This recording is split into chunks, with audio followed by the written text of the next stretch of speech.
Our next guest is, Cindy Sheehan, who's been a regular guest on this program. The peace mom who came to worldwide attention when, after losing her son in the war in Iraq, set up Camp Casey outside the Bush residence in Crawford, Texas, to ask for accountability. She's a founding member of Gold Star Families for Peace. She's been an activist for peace and social justice and vegan issues for a long time.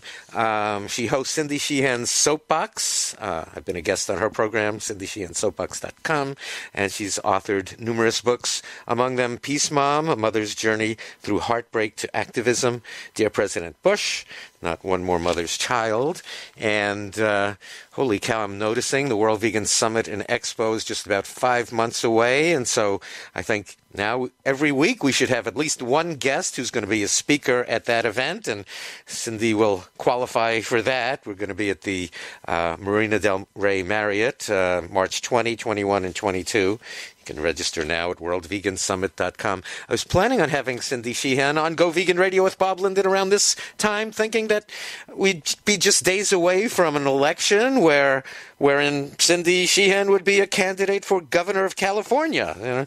I was worried about, conforming to election code guidelines. Go Vegan Radio, which produces the show, is a nonprofit organization. I didn't want to give the appearance of an endorsement for a vegan peace activist candidate for governor, while the incumbent Democrat is some pro-fracking environmental who nominates wildlife commissioners who are horrendous, who's anyway. And I was, worried about, what the Genesis Communications Network would think. GCN, I have a candidate on now. Would Alex Jones have to have, Governor Brown on his show? But I guess, I'm ignorant about politics. I guess I should have realized that politicians will make sure no decent person ever really gets close to office. So, Cindy, I didn't know that you're not going to be on the ballot in California. I thought you were running, but what do I know? Well, hi, Bob. California, a lot of people don't know this, Bob. Don't feel alone. I got an email maybe like a month ago or 6 weeks from a producer at KGO asking me to be on a gubernatorial debate.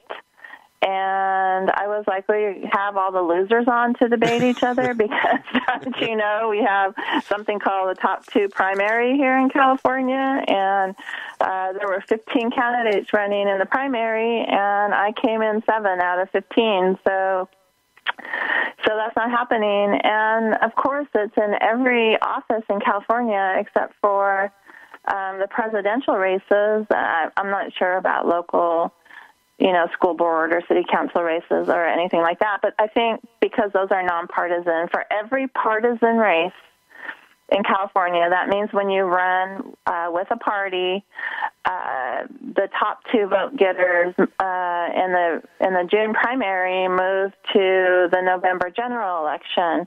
And since this was voted in by the voters who actually probably had no idea what they were voting for in 2010, it's always been a Democrat and a Republican, or 2 Democrats or 2 Republicans.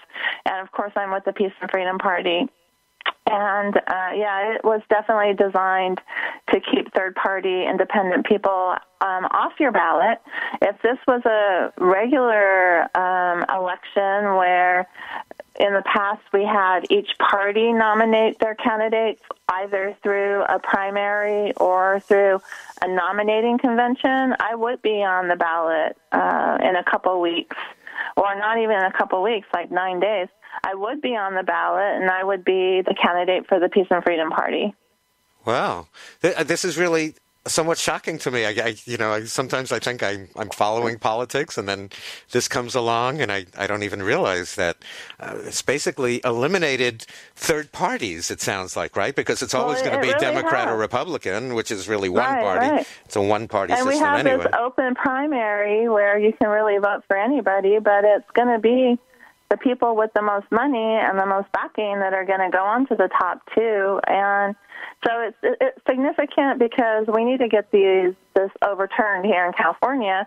But California, Washington, and Louisiana are three states that have it right now.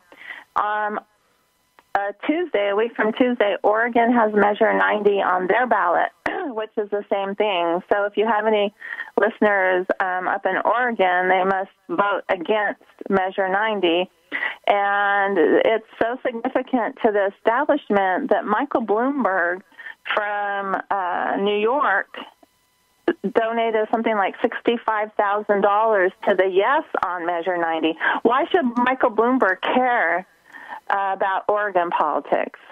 Right. Yeah. I mean, this is amazing. It kind of enhances the dictatorship in a sense. Mm-hmm. You know, I'm shocked, but I don't feel so bad. I mean, KGO is like the big news station in the Bay Area. So do they have a guy named Brian Sussman on it? On KGO, do you know? Because that might be the show that invited me on. And when I replied that, well, I'm actually not on the ballot because the top two, I never heard back from them. Yeah. I mean, they were embarrassed too. Well, it wasn't long ago. I was at an event and somebody handed me a flyer for your candidacy. So I said, "Well, how's she doing?" You know, and she said, "Oh, great." You know, so there were still people campaigning. Since June? I think so. I think You know, I haven't been on the ballot since June, but some people say they're going to write me in. But of course, write-ins have been eliminated from the state of California too. So if you write anybody in, then they immediately toss your ballot. Wow. Yeah. Well, this is democracy. This is what democracy looks like, right? Yeah, this is what democracy looks like. It's scarier by the day. So, and I mean, you've attempted a few times in the political system you ran for Congress and vice president and all. I mean, like, you're seeing you must see the ugly. You're always looking at the ugly side of life here. If you're dealing with. Oh, it sure is. Yeah, absolutely.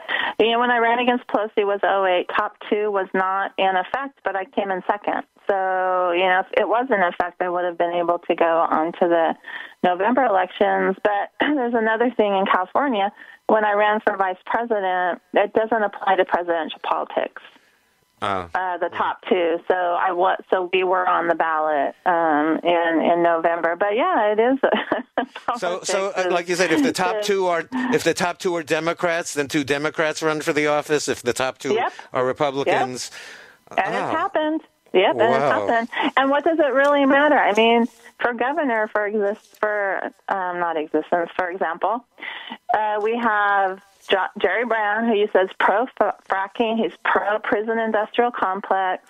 He's pro-privatized education. He's, pro being hard on crime, which really just means, racism and we the people get the shaft. But he owns over 1 million shares of Jack in the Box. So I don't know if he's a vegan or a vegetarian, but he owns one of the biggest purveyor of, disgusting food in the state.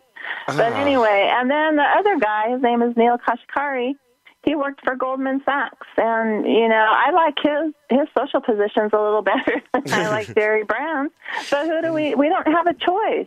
I'm going to go in, because I always vote, I'm just going to vote and put a line across it and just put no way or no confidence or something. I know they'll throw my ballot away, but really how much do our votes count anyway?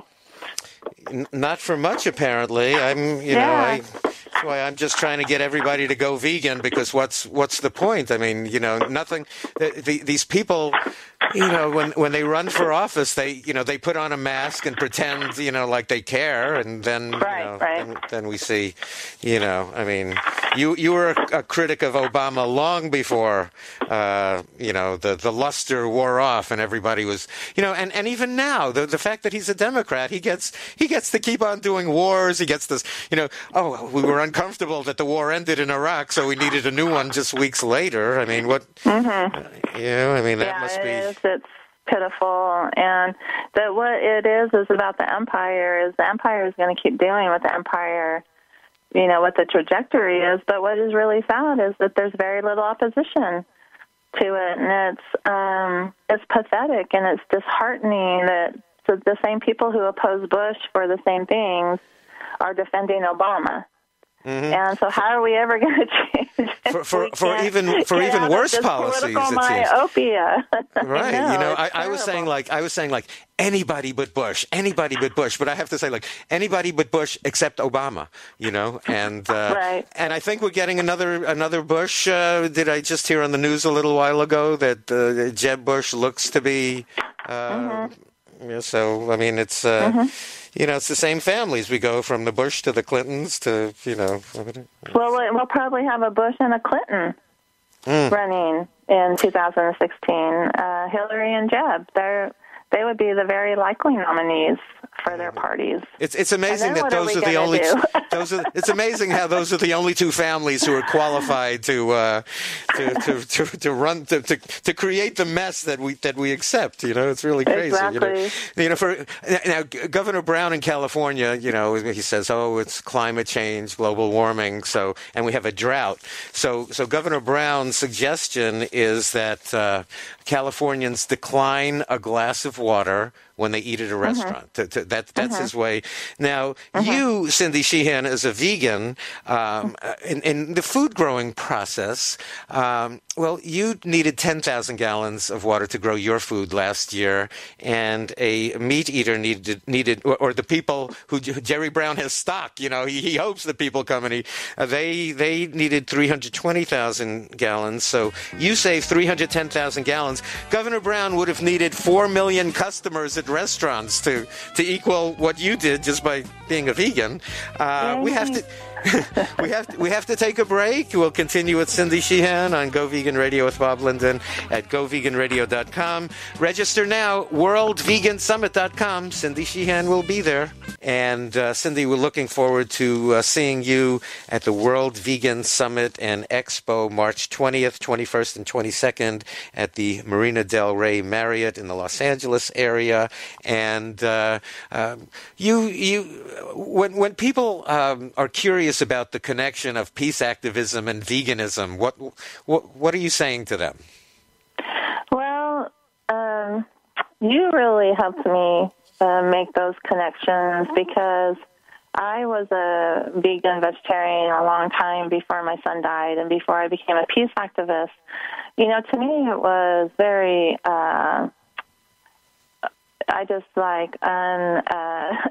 unthinkable to eat another being, right? But it just, to me, well, not only that, Bob, but I see a lot of people who are like animal rights activists. They're against circuses. They're against killing big game animals in Africa. They're against the abuse of dogs and cats, and we are all those things too, but they're not vegans. So to me, or even vegetarians, to me that's just very, it's a disconnect, and so I just love that quote. You always say, I think it was Tolstoy, as long as there's slaughterhouses, there'll be battlefields. And so it's just I think we have just a very top-down violent society, and we seem to thrive and get our we get our nutrition or we get our life from being violent. And so when we look at our government and every solution they have is violence, and then we look at a kid who gets jilted at school and then he goes and kills 2 people, or they say we love dogs and cats.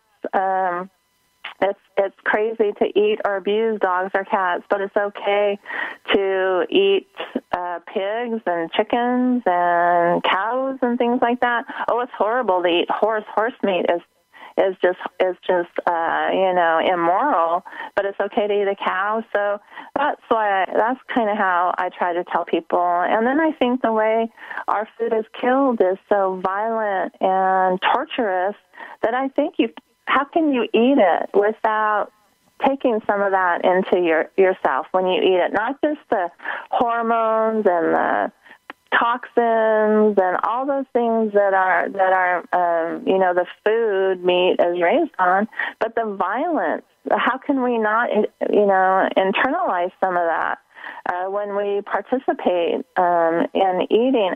In Korea, they raise dogs to eat, and they skin them alive because they say that adrenaline, when the dog is being tortured, makes the meat better. How can that not make a person bad when they eat that or torture the animal and things like that? Mm-hmm. Right, and no so-called meat, dairy, fish, or eggs come to anybody's plate without torture or violence or killing. It's just not. They're not. Falling off a tree. It's all. Right. It's always that. And since the last time I spoke to you, I see that our World Watch or World Bank climate scientists have told us that.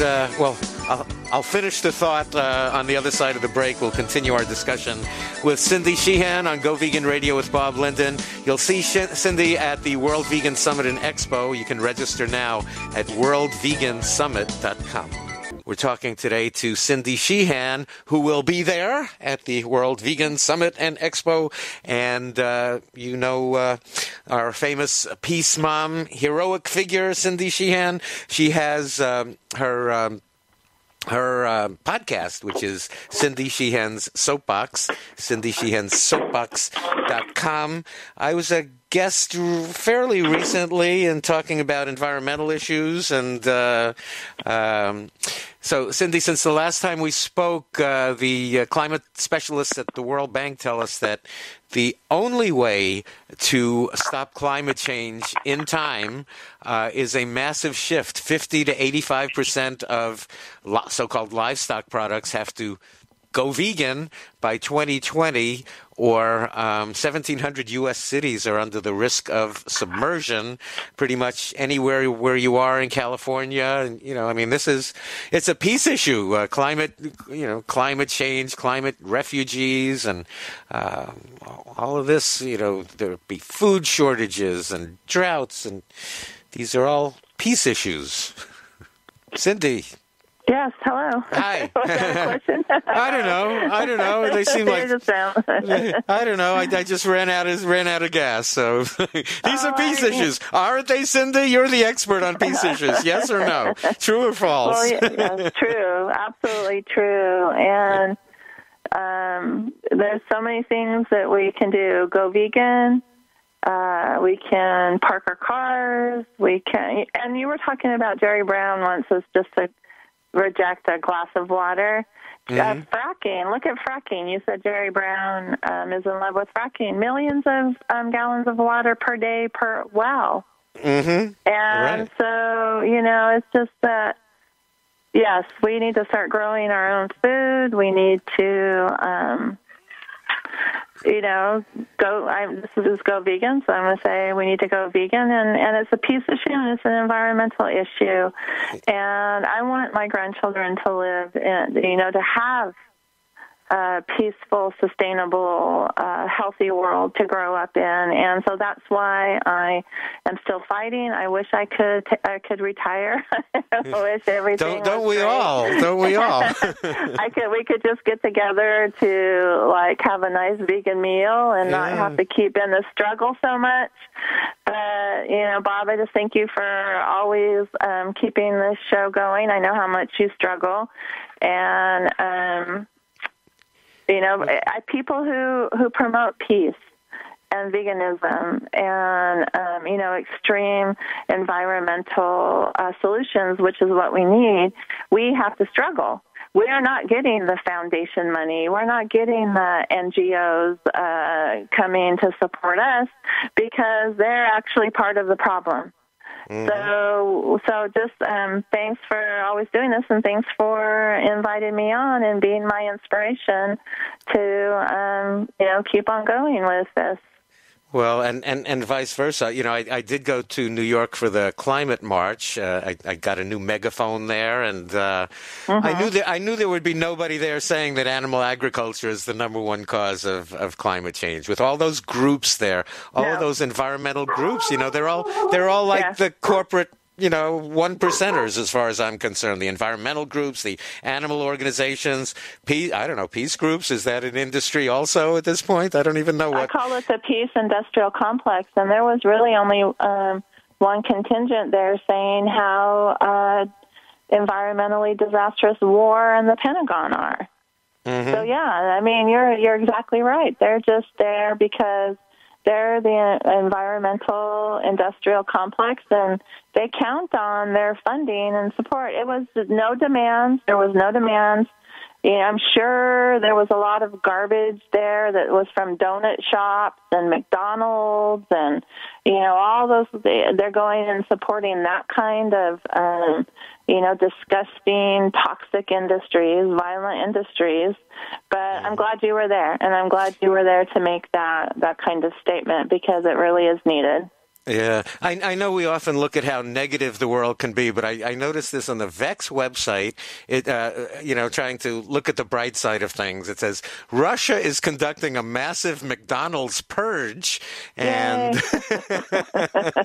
it says that, you know, it says here the Ukraine crisis may have settled into a phony truce, but the still simmering conflict between Russia and the West has opened along a new front. McDonald's restaurants, and it looks like they're just closing down like a gazillion of them, as you know. So something good is coming of this. Even the one even the one that was like the number one, you know, selling one, you know, in Pushkin Square is now closing down, being shut down. Well, too bad it's because of politics. I know, but you know, at least they're being shut down. Well, the bright side of, you know, political, you know, conflict is, hey, McDonald's is closing down. So, yeah. So now, so what are you doing now? I expected you to be governor and then appoint me a commissioner of health, and then I could have banned meat, dairy, fish, and eggs. But I don't know that that's going to happen now that you're banned from the. Right. I'm banned from People's Choice. Yeah, from the ballot. You know, I still have Cindy Sheehan soapbox, and like you've mentioned, and I'm writing a new book called The Obama Files, Chronicles of a Prize-Winning Warmonger, and it's all my articles since 2009. Like you said, I was against Obama and his policies before it was fashionable, you know, back in 07, 08. So I'm writing that book, and I'm just trying to do anything to really get any kind of anti-war, anti-empire, really, it's against the empire kind of sentiment going. And the best thing for the movement might be if Jeb Bush wins in 2016. I was just thinking that. I just thought that when I heard that on the news, you know, and I said, no, go away, you know, but, and what do you mean by that? As I was just thinking the same thing. Well, but, we'll have more funding and more help. You know, it'll be people who they don't have any principles. It's based on, you know, hypocrisy and political partisanship, but you know, at least we'll have some energy in our movements again, and it's just pitiful that you have to say that because things aren't going to change. Obama's been a placeholder, like you said, for this oligarchy, but he's been able to do more than any president before him because he's a Democrat. He's the first black president. He knows how to pronounce nuclear for whatever reasons. You know, he's been able to get away literally with murder. And so I'm not sure things would change with Jeb Bush, but at least there would be a large opposition, and at least we would see some more faces come back or come into the movement. And so we just might have more help. It might not be so hard as it's been these last, like, however many years, 6 years now, so... Right. It'll be the same policies, but you know, then we'll have the face of an enemy. We can have somebody to oppose. With Obama, we can't possibly oppose him, even though, you know, he's ripped up the Constitution, you know, and attacked journalism, you know, more than anyone, really. He's just so beyond, not even disappointing. I didn't have high expectations, Right. but I expected something. I don't know why do I even expect? Than I thought. He's worse Right. than I thought. And and I thought he was going to be bad. So that's really saying something. Yeah. And now we have another war that'll go on forever, right? I mean, that's how we don't even know who the enemy is. They have to create a new enemy every week, make up a name, Yep. staff the enemy and say, this is going to go on for a long time, and Well, as an empire, there's only been at least about a dozen years where we haven't been at war. So, and things aren't going to change until we, the people, make them change. So, I mean, there's plenty of work to do. Yes. We can't quit yet. It's never ending, and we better get everyone to go vegan, so at least we have a planet so that we can, attempt to make things better, I suppose. So I'm really looking forward to being down there in March. So, and I'll start spreading the word, too, through our website and everything. Oh, please do, yeah. And, the World Vegan Summit and Expo, and the website is worldvegansummit.com. Cindy Sheehan will be there. We're planning a big peace lunch that Sunday. Peace begins on your plate, and I think that day we'll be also celebrating the birthday of another great vegan peace activist, Cesar Chavez, whose birthday is the following week. So we'll have a big Mexican feast, vegan Mexican feast there. I wind up speaking sometimes at Cesar Chavez birthday events, and I ask people, have you ever heard of, what a vegan is? And, they're not quite sure. I said, do you know anybody who's a vegan or has been? No, nobody knows anybody who's vegan. Well, you're celebrating somebody today. The guy at Cesar Chavez Boulevard, the sign on the highway.